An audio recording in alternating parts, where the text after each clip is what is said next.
para praktisi meditasi sistem aktif jasmani, kita singkatkan adalah MEDI saja. Tadi Anda sudah menonton bahagia dalam Vipassana.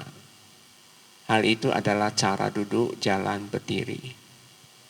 Untuk membekali para yogi pemahaman yang lebih mendalam, tentunya adalah prosesnya.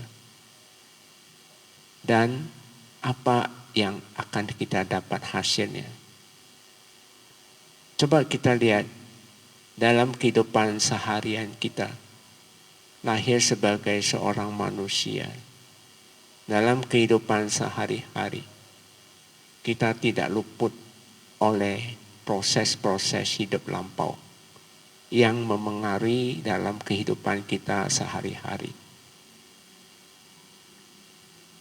Hal ini sebenarnya kita harus paham bahwa kehidupan itu ada dua pilihan.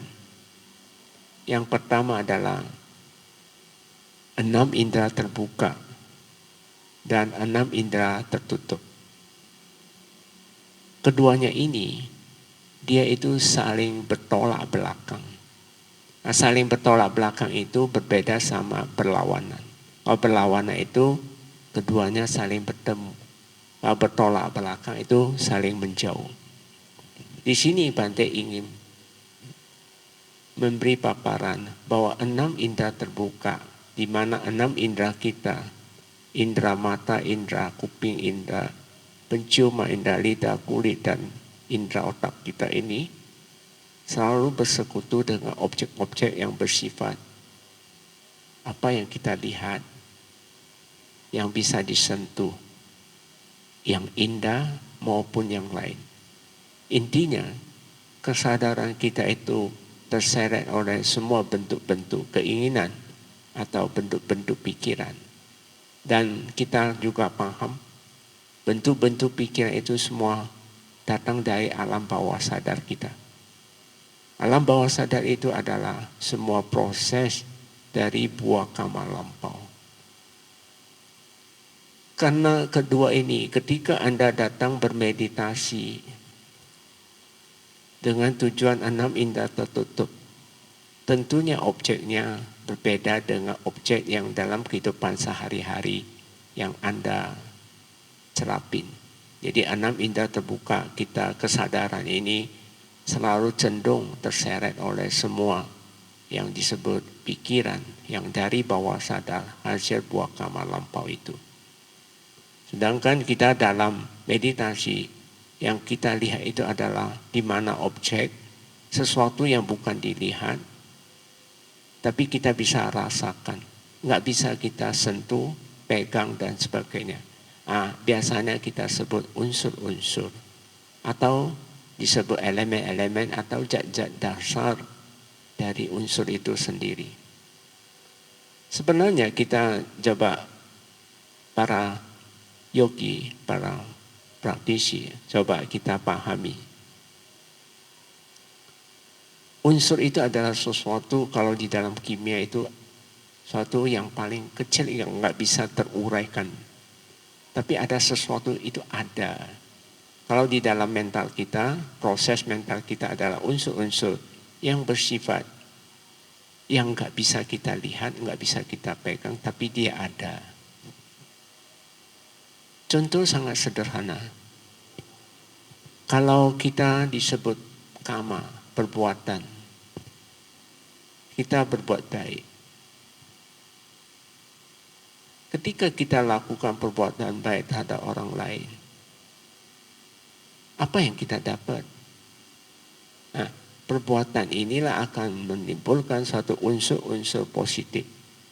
Kalau Buddha selalu mengajarkan kita, bagi siapapun yang berbuat baik, hasilnya adalah kebahagiaan. Nah, berarti kebahagiaan itu adalah unsur-unsur perbuatan baik. Sebaliknya, orang yang suka berbuat jahat, apa yang dia dapat? Akibatnya dia akan dapat, kata Sang Buddha, adalah penderitaan. Jadi, yang dia dapat adalah unsur-unsurnya. yang kerekam di dalam bawah sadar masing-masing individu yang melakukannya. Supaya tidak terlalu jauh dulu, sebelumnya Bante ingin kenalkan Anda. Kita harus paham satu hal. Kalau dalam meditasi, Sang Buddha mengatakan, meditasi itu sesuatu yang termasuk gampang.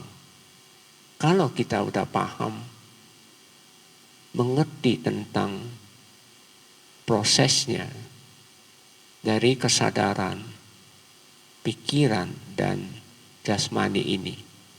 Kalau Anda bisa pahami, bisa membedakan betul, maka kita akan gampang mengurai tentang proses ketika saat bermeditasi.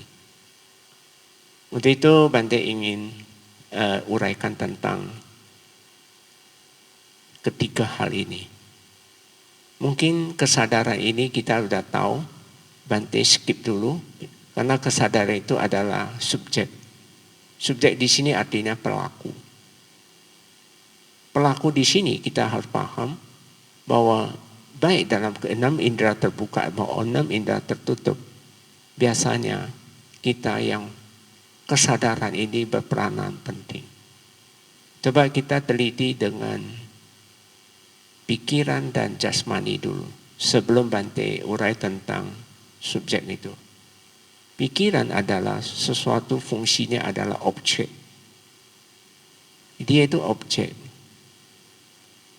Ciri-cirinya, pikiran ini semua dari membutuhkan kesadaran untuk menilai dan menghakimi.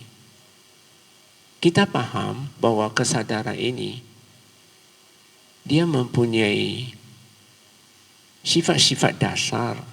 Sifat-sifat dasar dia itu adalah kalau pikiran itu kuat dan dia cerminan semua hasil buah karma lampau kita yang dia datang dari bawah sadar sehingga dia muncul di dalam pikiran kita.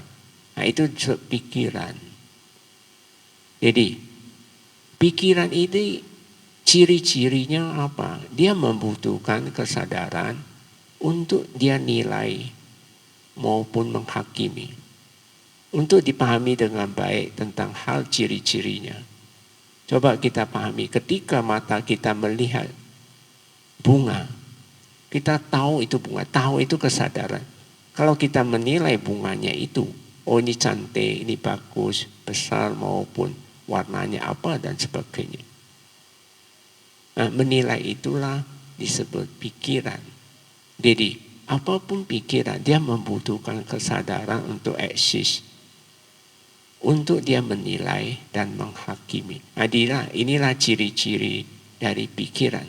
Dan dia itu cerminan semua dari karma lampau karena dia muncul dari bawah sadar, di mana bawah sadar itu dipengaruhi itu semua buah karma lampau kita. Karena dia sifat dasarnya adalah aktif dan dia itu adalah kelompok yang kuat. Kenapa dia disebut kelompok kuat? Karena dia itu hasil buah karma lampau. Jadi secara garis besar kita harus pahami pikiran itu fungsinya apa? Objek. Dia itu adalah sesuatu yang harus kita teliti pantas atau tidak. Tentunya kita harus teliti yang lainnya. Dia kelompok kuat atau kelompok netral. Kalau dia kelompok kuat harusnya kita tidak boleh ikuti. Ada terletak objeknya itu, yaitu pikiran adalah objek yang bersifat dia itu kelompok yang kuat. Jadi secara garis besar kita harus bisa pahami bahwa pikiran itu semua adalah cerminan dari buah karma lampau, yaitu bawah sadar. Untuk menilai, mengadjust, dan dia biasanya menarik kesadaran kita sehingga kita terseret, karena kita terseret sehingga dia akan merusak tubuh kita. Nah, jadi ada 5 hal yang secara kesimpulan, secara garis besar, pikiran itu adalah fungsinya sebagai objek, dia itu ciri-cirinya adalah dia membutuhkan kesadaran. Tanpa kesadaran dia tidak bisa menilai maupun menghakimi. Yang ketiga itu dia cerminan semua hasil karma lampau. Dan dia itu adalah sifat dasarnya adalah aktif. Dia nggak pernah pasif. Karena dia aktif dan dia kelompok yang kuat. Jadi sebenarnya objek yang paling kuat itu adalah pikiran. Atau semua hasil dari buah karma lampau. Dan itu cerminan dia adalah dia membutuhkan kesadaran. Berbeda dengan jasmani. Coba kita pahami jasmani. Jasmani fungsinya dia itu juga objek, sama-sama objek. Dan ciri-cirinya kalau jasmani dia membutuhkan kesadaran juga. Tapi dia butuh kesadaran untuk memelihara jasmani. Hal ini bisa kita analogikan. Contoh ya, mayat. Mayat dia disebut mayat karena kesadarannya sudah enggak ada. Karena kesadaran enggak ada, dia tidak bisa mempertahan jasmaninya. Jasmaninya ini akan merusak 2 hari, 3 hari dan seterusnya dia akan rusak. Jadi secara kesimpulan sebenarnya jasmani ini membutuhkan kesadaran untuk memelihara. Nah, itulah ciri-ciri dari jasmani. Berbeda dengan pikiran. Tadi kan kita udah jelasin. Pikiran itu dia membutuhkan kesadaran untuk menilai, menghakimi apapun. Berarti kita terseret. Kesadaran kita terseret. Kalau kesadaran ini menyadari dengan jasmani ini, dia itu memelihara. Dan jasmani ini mempunyai cerminan apa? Kan jasmani ini semua sudah terbentuk dari hasil buah karma lampau. Jadi kita bisa lihat mau ganteng, mau cantik, banyak penyakit atau apapun. Itu sudah terbentuk dari karma lampau. Jadi para yogi, para praktisi harus paham bahwa jasmani ini, maka kita sering mengatakan jasmani itu sarang penyakit. Kenapa dia sarang penyakit? Karena dia sudah terbentuk jasmani. Tergantung. Ketika 6 indera terbuka, ketika muncul buah karma lampau yang tidak baik, justru kita terseret pikiran kita oleh kesadaran kita diseret oleh pikiran kita sehingga dia merusak tubuh. Berbeda dengan kalau kita meditasi, menyadari dan catat, kita cuekin pikiran, lalu kita fokus ke jasmani. Dia sebenarnya kesadaran itu memelihara jasmani.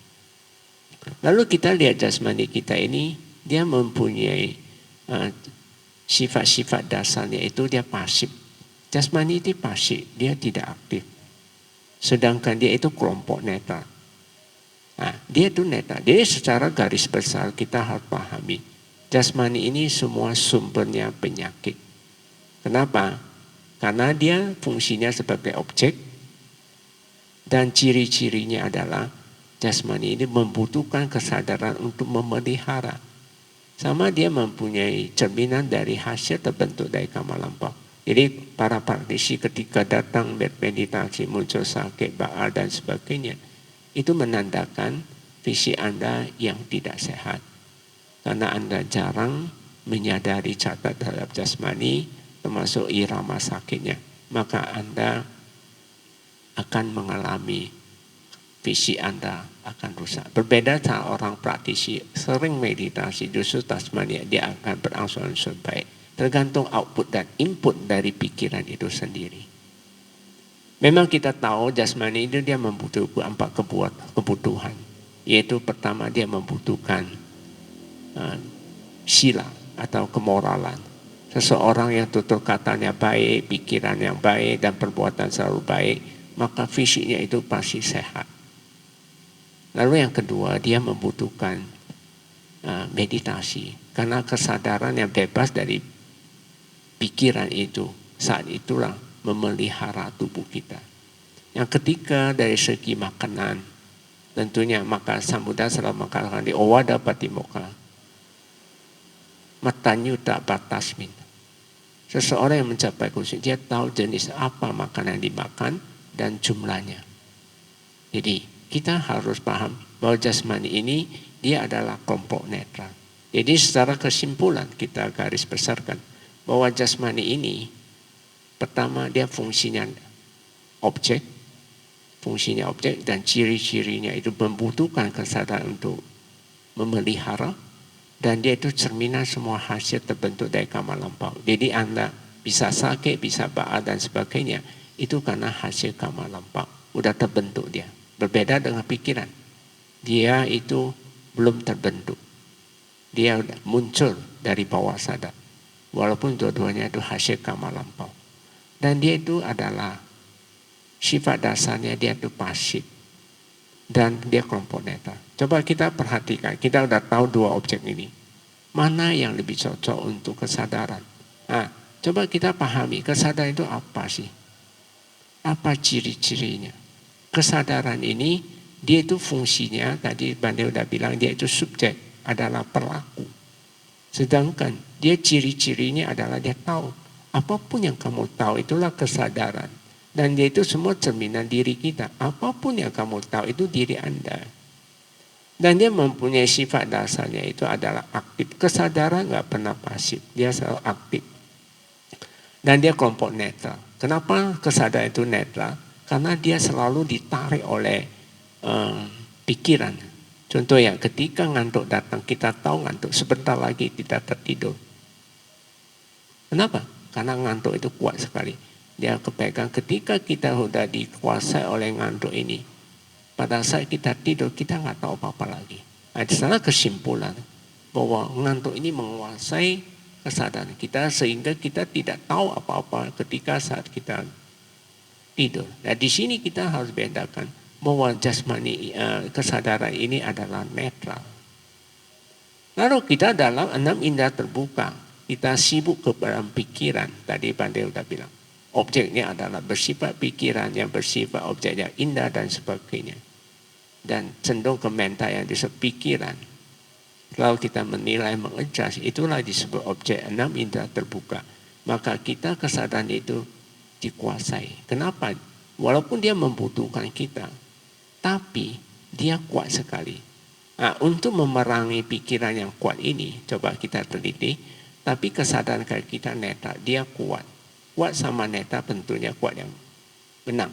Lalu sifat dasarnya dia aktif, kita juga aktif, kesadaran itu aktif, pikiran juga aktif. Mengenai aktif dan pasif itu ibaratnya kayak besi berani atau magnet. Magnet itu kalau sama kutub, dia saling menolak. Kalau dia kutubnya berbeda, maka dia itu saling tarik menarik. Nah, di sini kita bisa simpulkan bahwa sebenarnya ketika kesadaran di bawah pikiran, karena pikiran itu kuat, dia langsung caplok pada saat kita marah. Misalnya contoh marah muncul, ketika kesadaran di bawah marah, kita sangat marah besar sekali. Nah, marah besar ini berarti kesadaran kita dibawa oleh marahnya.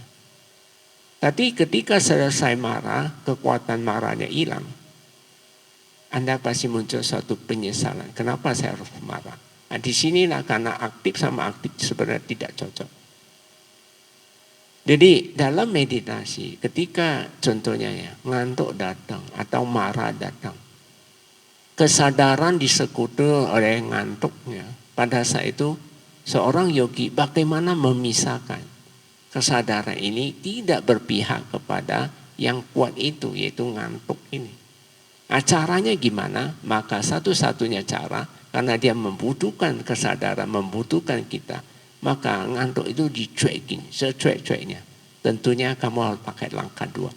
Kempes, dada busuk, tahan nafas, pokok ubun-ubun, itulah yang menolong kita. Kenapa? Tahan nafas itu menyetop dia, kita cuekin dia. Kita fokuskan ke kempes, dada busuk, tahan nafas, itulah lama-lama karena kita nggak perhatikan dia lenyap. Nah, kita sibuknya ke perutnya, kempes, dada busung, tahan nafas, pokok ubun, duduk, tahan nafas sekuat Anda. Nanti ngantuk ini berangsur-angsur lenyap karena kita nggak kesadaran, kita tidak perhatikan ke ngantuknya. Tapi kita kesadaran kita cenderung kita perhatikan ke perut kempesnya, yaitu jasmani kita. Karena jasmani kita teliti. Kenapa jasmani kita adalah objek yang sangat cocok di dalam meditasi. Nah, kita juga paham ya. Kalau jasmani itu netral, kelompok netral. Sedangkan kesadaran netral. Netral sama netral cocok. Lalu dia sifat dasarnya pasif jasmani. Sedangkan kesadaran sifatnya aktif. Aktif sama pasif.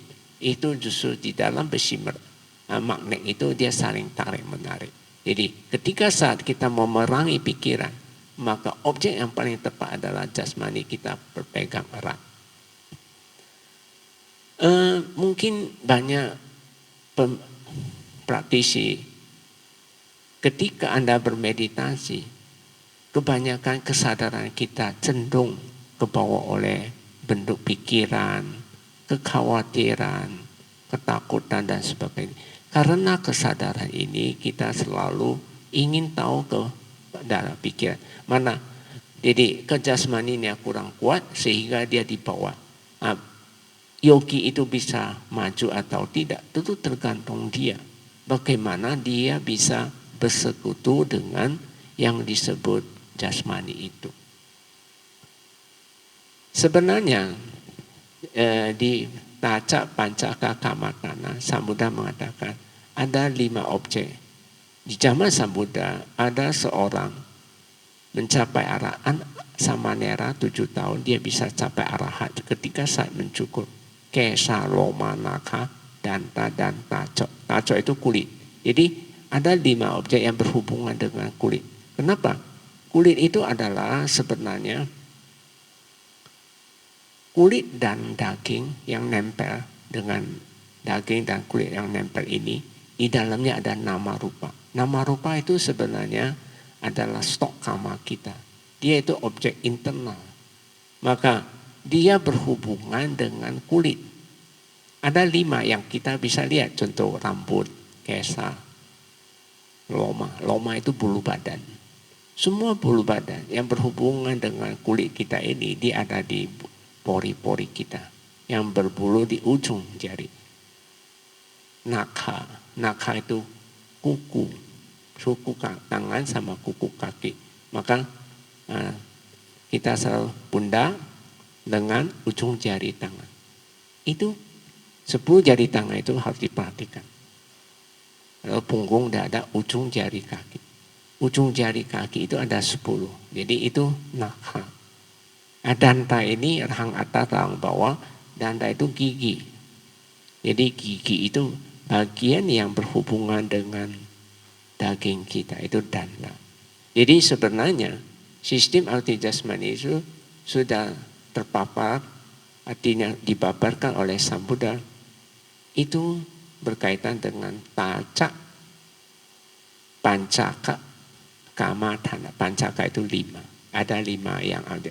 Untuk itu nanti kita bisa lihat di tabel yang Bante sudah bikin PDF-nya. Nanti di sini Anda bisa banyak teliti. Jadi para yogi, para praktisi ketika datang bermeditasi, Anda paham bahwa kesadaran kita itu adalah semua fungsinya subjek, dia adalah pelaku dan dia itu semua cerminan buah karma lampau dan ciri-cirinya itu dia tahu. Dan dia mempunyai sifat dasar. Sifat dasarnya dia itu adalah aktif. Dan dia kelompok netral. Sedangkan pikiran sebenarnya tidak cocok sama kita. Objek yang dia fungsinya objek, dia sebenarnya nggak boleh. Karena selalu Anda minta terbuka, kita selalu kepikiran.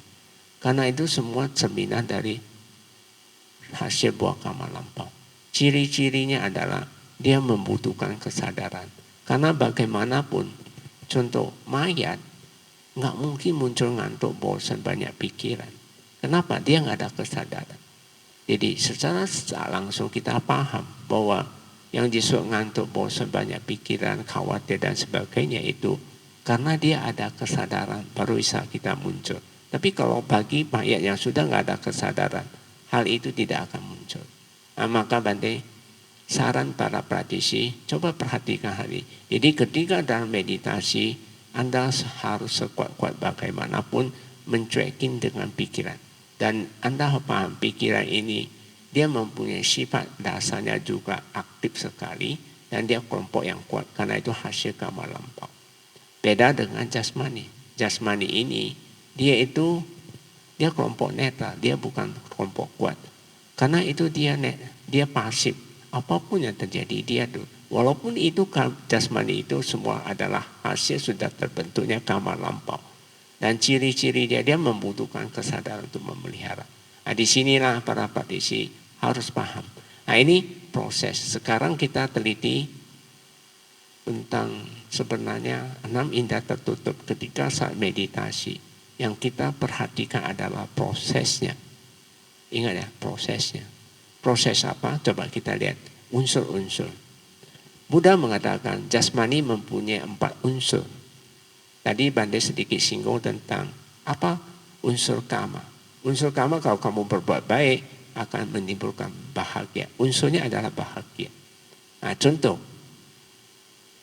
Jasmani mempunyai unsur padat, unsur cair, unsur udara, dan unsur api.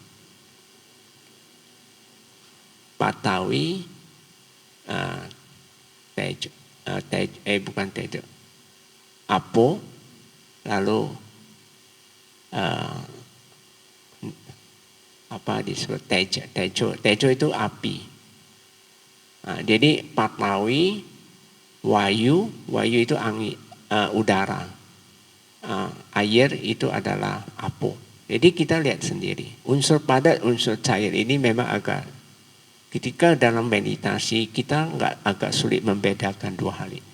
Jadi Anda jangan salah tafsirkan. Patawi unsur padat itu bukan berarti jantung, tulang dan sebagainya, itu bukan, itu benda. Sedangkan unsurnya apa? Coba kita pernah makan roti, roti itu kalau ada yang lembek dan ada yang keras.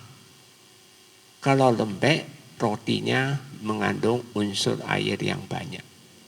Lalu ketika roti yang lembek ini kita masuk ke oven, dipanasin di oven, lalu dia akan jadi keras. Berarti unsur airnya sedikit. Ini bisa kita simpulkan unsur padat dan unsur cair. Hanya kita bisa ketika saat meditasi kita akan tahu, oh dia padat sekali, ya, keras, padat atau keras, atau dia disebut lembek, agak lembek. Nanti ketika kita dalam meditasi kita melihat proses-proses unsur, bukan melihat benda-benda yang Anda inginkan, bukan. Nah, coba unsur udara. Unsur udara bukan berarti karena udaranya. Udara sama angin beda ya. Kalau angin itu bendanya. Kalau angin unsurnya apa? Udara. Udara bisa panas, udara dingin. Itu udara. Nah, udara ini contoh dia itu elemennya apa atau unsurnya apa? Nah, unsur apa? Yaitu gerak. Contoh ya, kita lihat. Kenapa kita bisa jalan? Kenapa kita bisa bicara atau kunyah, mata bisa kedip? Karena ada unsur anginnya. Unsur angin itu atau unsur udara itu adalah gerakan. Jadi angin itu adalah benda. Contoh Anda bisa sendawa atau disebut keluar kentut ya, atau keluar angin dari anus itu disebut angin. Tapi unsur udara itu beda. Angin unsurnya udara. Udara unsurnya apa? Dia ciri-cirinya adalah gerak. Jadi kita ke dalam meditasi pasti akan muncul ada panas dan dingin. Itu sebenarnya di apo sih. Apo itu unsur api. Api unsurnya apa? Yaitu panas atau dingin. Jadi sifat dari inilah yang kita perhatikan. Jadi banyak yogi kadang-kadang ketika dalam meditasi muncul panas atau dingin, harusnya kita sadari panas dan dinginnya atau ada gerakan.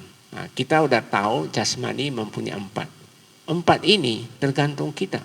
Itu kesadaran. Kalau kesadaran menggunakan 4 ini dengan baik, maka kamu bisa memerangi pikiran. Nah, ketika Anda enggak kesanggupan Anda tidak memegang 4 unsur ini, lalu 4 unsur itu dipegang oleh pikiran, biasanya muncul apa? Contoh gerakan. Ada yang yogi suka gerakan. Pada saat itu, seorang yogi dia harus paham unsur udara kita atau unsur udara kita ini telah dipegang oleh pikiran.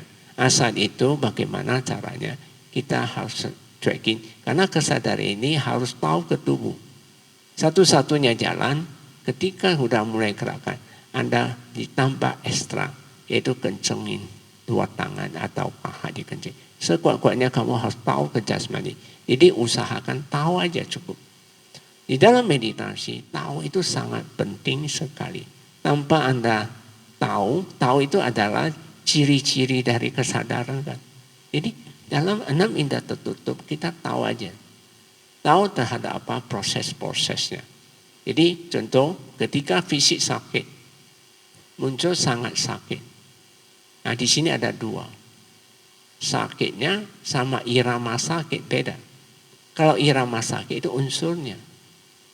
Itu adalah objek yang kita perhatikan. Sedangkan rasa sakit itu sudah bukan unsurnya, yaitu dia adalah pikiran atau benda. Jadi dalam meditasi seseorang berhasil melenyapkan fisik itu, dia harus muncul satu pengertian bahwa fisik kita itu memang sarang penyakit. Nah, untuk menyehatkan kembali, memulihkan, maka kesadaran itu sebenarnya itu merawat jasmani dengan menerima iramanya. Nanti berangsur-angsur jasmani Anda akan semakin baik. Nah, di sini para praktisi harus paham betul masalah ini. Lalu apa kaitan dengan 31 alam? Mungkin sebelum Bante kupas dengan 31 alam ini, masalah tentang insight. Seseorang kesadaran dan pikiran, dia bagaikan timbangan. Kalau satu naik, pasti satu turun. Kalau stok kama Anda berbuat baik buruk itu semua ada penambahan di pikiran atau stok kama. Lalu kesadaran ini adalah diri kita. Jadi dia tersendiri. Jadi bedanya, kalau pikiran bertambah, kesadaran akan jatuh. Nah, di sini kita lihat apa tataran kesadaran. Kalau yang disebut insight adalah di mana kesadaran dan pikiran itu sudah 50-50. Jadi imbang. Saat imbang itulah disebut insight. Nah, perjuangan para seorang yogi atau praktisi, dia harus berjuang ketika dia lahir jadi manusia. Karena lahir jadi manusia baru bisa berjuang meningkatkan kesadarannya. Kesadaran dan pikiran ini, kalau misalnya kesadaran dibawa dari stok karma Anda, maka Anda dikuasai oleh semua pikiran. Jadi praktisi paham, pikiran itu semua hasil dari perbuatan. Maka saya bilang, cukup Bante bilang pikiran. Jadi kalau pikiran selalu tinggi, kesadaran selalu rendah, maka Anda akan dikuasai. Anda berjuang bagaimana? Jadi tujuan meditasi itu meningkatkan kesadaran dengan mengikis pikiran kita sedikit demi sedikit sehingga imbang. Ketika saat imbang, itulah berarti perjuangan kita sudah 50% dia udah lenyap. Ada cirinya. Kalau nanti Anda udah imbang, nanti kita perlu bisa kempes sendiri. Nah, inilah seorang ciri-ciri yang sudah insight. Berarti stok karma kita udah terkikis 50%. Tinggal Anda kikis lagi 20%, Anda harus telah mencapai sotapanna. Kikis 10% lagi mencapai sakadagami, tingkat kesucian kedua. Jadi kikis 10% lagi anagami. Kikis 10% lagi berarti 0, Anda udah arahan. Inilah ciri-ciri sebenarnya hasil yang nanti kita perjuangkan ini. Dalam meditasi mengikis kekuatan batin ini tujuannya ke arah sana. Lalu bagaimana menyangkut dengan 31 alam? Sebenarnya 31 alam kehidupan ini adalah semua datang dari kualitas dari kesadaran dan kualitas dari perbuatan. Coba kita lihat. Kualitas perbuatan menentukan alam kelahiran. Kualitas kesadaran menentukan kualitas hidup seseorang atau sesosok. Contoh ya, dari 31 alam kita pahami, kita bedakan. Ada 11 alam yang disebut alam nafsu. Ada 20 lagi yang sisa 20 itu terdiri dari alam Brahma, 16, arupa Brahma, ada 4. Jadi totalnya 20. Alam Brahma atau arupa Brahma yang 20 ini, Anda tanpa meditasi, Anda tidak mencapai insight, Anda nggak bisa ke arah sana. Jadi seorang yang mencapai insight, saat itu dia bisa menentukan dia mau masuk ke samatha atau vipassana. Tapi saran Bante sebaiknya sampai ke sotapanna dulu. Gampang Anda bisa masuk. Maka aktif jasmani itu sesungguhnya objek internal, objek yang paling gampang untuk kita ke arah kalau kesadaran kita naik tinggi, kita bisa mau objek apapun sudah bisa. Nah, jadi dari 31 alam, 20 alam ini adalah harus melalui meditasi. Kalau 11 alam ini harus melalui perbuatan dan kualitas kesadaran. Dan 11 alam ini harus kita pahami, 6 adalah alam dewa, 1 alam manusia, dan 4 alam bawah. 4 alam bawah ini akibat banyak perbuatan jahat. Kalau seseorang ada lahir di alam neraka, dia di perut bumi. Ada 3 alam bawah ini, dia ada di sekitar manusia, yaitu alam manusia. Yaitu alam peta, asura, dan binatang. 3 alam ini ada di alam manusia. Jadi kalau misalnya di rumah Anda ada setan dan sebagainya, itu sebenarnya dari asura atau peta itu. Nah, lebih kurang seperti itu. Jadi kenapa seseorang punya bisa lahir di alam bawah? Karena dia melakukan perbuatan buruk, yaitu kualitas perbuatannya rendah sekali. Dan dia tidak didukung oleh kualitas kesadaran. Karena tidak didukung oleh kualitas kesadaran, dia menentukan alam neraka mana yang dia lahir. Coba kita perhatikan lagi. Alam manusia, yaitu orang mau lahir di alam dewa, itu hanya berbuat baik, bisa. Tapi kualitas di dewa itu juga ditentukan kualitas dari kesadaran. Kalau kualitas kesadarannya rendah, kesadarannya, maka dia itu kualitas di dalam dewa ini dia tidak baik, termasuk manusia. Nah, baik Anda mau lahir jadi alam dewa, tetap Anda harus meditasi meningkatkan kesadaran, karena dia akan menentukan kualitas hidup Anda. Sama di alam bawah, alam Brahma yang tadi yang 20. Alam Brahma 16 sama arupa Brahma 4 itu totalnya 20 itu pun semua ditentukan dari saat lahir jadi manusia. Jadi secara kesimpulan 31 alam ini di alam manusia lah yang menentukan Anda mau lahir di mana. Tergantung kualitas hidup Anda dan kualitas perbuatan Anda. Kualitas perbuatan baik itu adalah jaga sila. Minimum 5 sila harus dijaga. Kualitas kesadaran ini Anda harus praktek kikis kilesa. Kesadaran Anda semakin meningkat sampai mencapai imbang, itu insight. Kikis lagi 20 mencapai sotapanna. Kikis 10 lagi sakadagami. Kikis 10 lagi anagami. Kikis 10 lagi habis jadi zero. Nah, ini sekilas untuk para praktisi. Tujuan kita tadi Anda sudah menonton cara meditasi duduk jalan berdiri di bahagia dan vipassana. Video ini saya Bante tambahkan untuk Anda. Apa prosesnya? Prosesnya itu adalah 6 indera tertutup itu adalah semua kita melihat itu semua elemen-elemen atau disebut unsur-unsur. Jadi jangan kaget ya nanti unsur ada panas dan dingin, ada sakit. Ya, kalau panas dingin sakit, iramanya panas dan dingin termasuk sakitnya. Ketika banyak pikiran muncul, ciri-cirinya ada dia banyak pikiran. Biasanya dia loba. kebencian, biasanya dosa badan agak panas, biasanya akan muncul panas dan dingin, bukan karena itu sebenarnya unsurnya yang kita perhatikan. Jadi iramanya panas dan dingin. Jadi ketika moha datang, ngantuk, bosan, banyak pikiran, Anda cuekin bosannya, berusaha dengan langkah 2, perut kempes.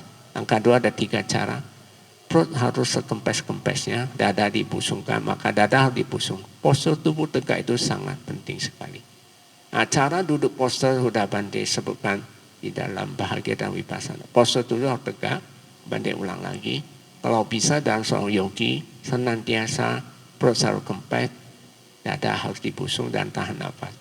Dan kita juga sudah tahu hasilnya apa yang kita dapat ketika kesadaran semakin meningkat, kualitas hidup baik, perbuatan baik pun kualitas karma kita juga akan meningkat. Karena sila itu datang dari dasar sila, membentuk sila, yaitu banyak berdana dan cinta kasih praktek. Itu menguatkan sila. Sila sudah kuat, dia mendorong meditasi. Dengan mendorong meditasi, kualitas kesadaran meningkat banyak. Banyak meningkat, mendorong lagi ke silanya baik, makin pure. Meditasi Anda makin baik dan seterusnya.